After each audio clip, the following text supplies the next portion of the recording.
This is Jonathan Givony here of DraftExpress.com, sitting down with Brandon Jennings in Rome. How's everything going, Brandon? Everything's going real well.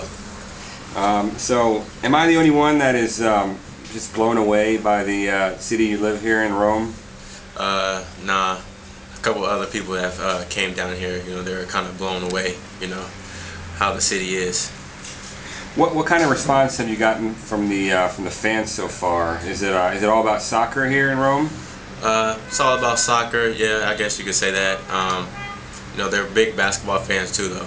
So it's not even. The soccer is really taking over here. Right. You just tell us a little bit about the donation you just made to the earthquake relief fund. I thought that was really unique. Well, I just donated $50,000 to the people in the earthquake because back in California, we have a lot of earthquakes, so I know what they're going through over there. Also we felt the earthquake. It woke me up out of my sleep at 3:30 in the morning. So it also was a hard shake. So I just wanted to do the right thing. Help the people out because I know what they're going through. $50,000. It's a lot of money for someone so young, isn't it? Yes, it is. But I don't mind. If it's to help other people, I'll do it. Right. So, can you tell me a little bit? I saw after practice yesterday you had like a little private training session. Can you tell me a little bit what you're doing there?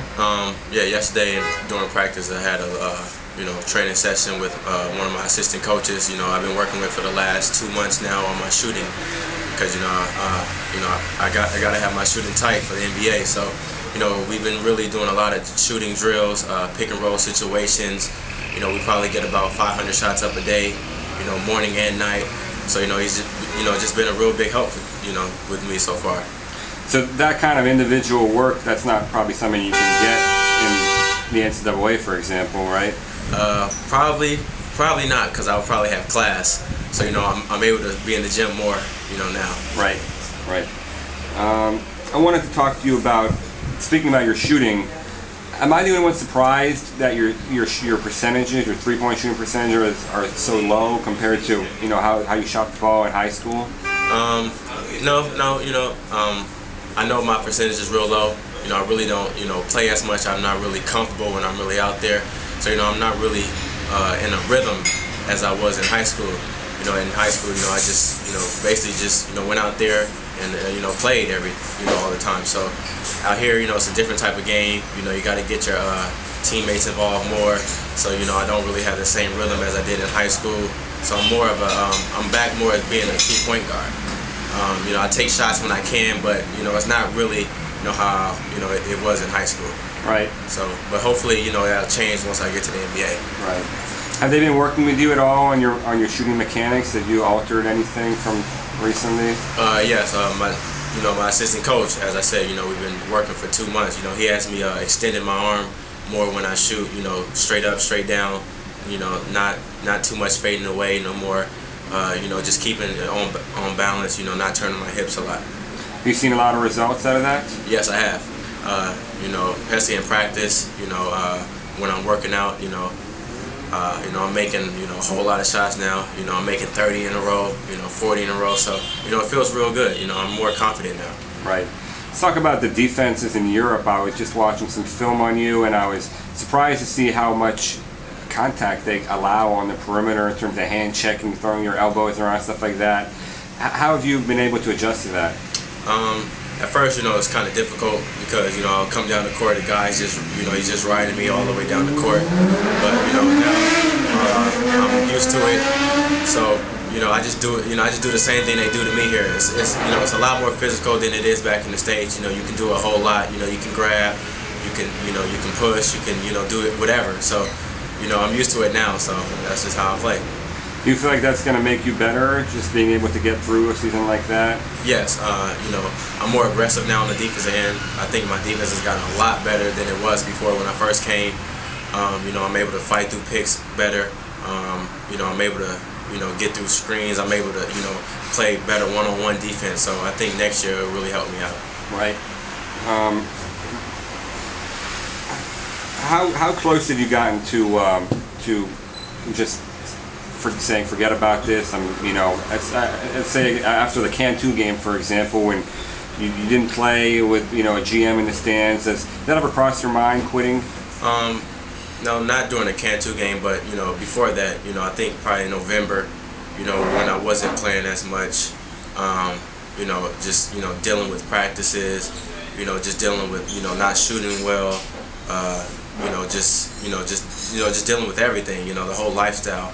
I felt like maybe I did make a mistake. Maybe I should just have went to college, but I just sucked it up and I looked at the big picture.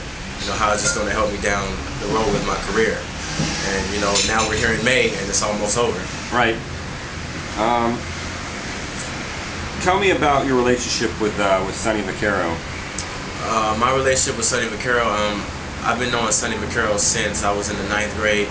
I did ABCD camp for 2 years, so I've been around Sonny my whole high school career. I know Sonny really well. To me, he's the godfather of basketball. He's dealt with a lot of big time players like LeBron James, Kobe Bryant, those type of guys. So Sonny's just a great guy. Are you're tentatively slated now to play in the Reebok Euro Camp in Treviso? How much are you looking forward to that? Well, I'm looking forward to that. I'm really excited about that because it'll give me a chance to really showcase my skills. I'll be able to really go out there and just play free, just play basketball.